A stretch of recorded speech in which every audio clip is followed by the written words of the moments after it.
Today, I would like to create reels rin para sa mga daily happenings in my life. Tapos, today, lalabas pa lang ako kasi nga I would like to celebrate my birthday kahit papaano. Kasi gusto ko lang ng peace of mind. Ayan, samahan niyo ako today para celebrate natin yung birthday ko.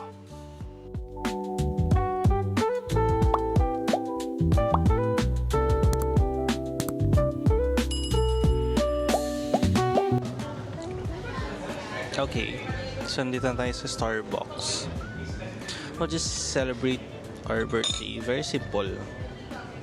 We just have here cheesecake, blueberry cheesecake, and ang tawag dito, sticky cinnamon bun. And of course, may ice caramel macchiato. But decaf, kasi gabi na.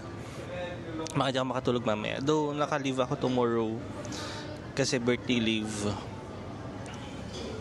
Next, na-move lang siya for tomorrow. Kasi nga, linggo ngayon. Then, after this, tingin ako ng medyo pinakamalapit na church dito. Dadaan din ako to give thanks also that, syempre, another year of life. Ayun lang. Tapos, abangan niyo yung mga susunod nating mga happenings also in life. Let's eat. Let's eat. This is my first time celebrating my birthday alone. Hindi. It's my first time. Kasi may times before nakasama ko mga friends ko. But today is mag-isa lang ako. Though I am not sad naman.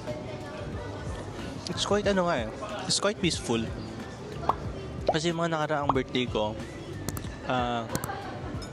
travels, sobrang pagod. Though it's happy, kasi kasama ko yung parents ko, kasama ko yung mga friends ko. It's kind of siguro habang tumatanda tayo, mas gusto na lang natin ng peace of mind, mas tahimik na life. Kaya parang alam mo yun, buong araw kanina, like wala akong ginawa. Sabi ko parang, I'll give this day para mag-relax lang. Kasi parang, I've been working a lot lately. Bye.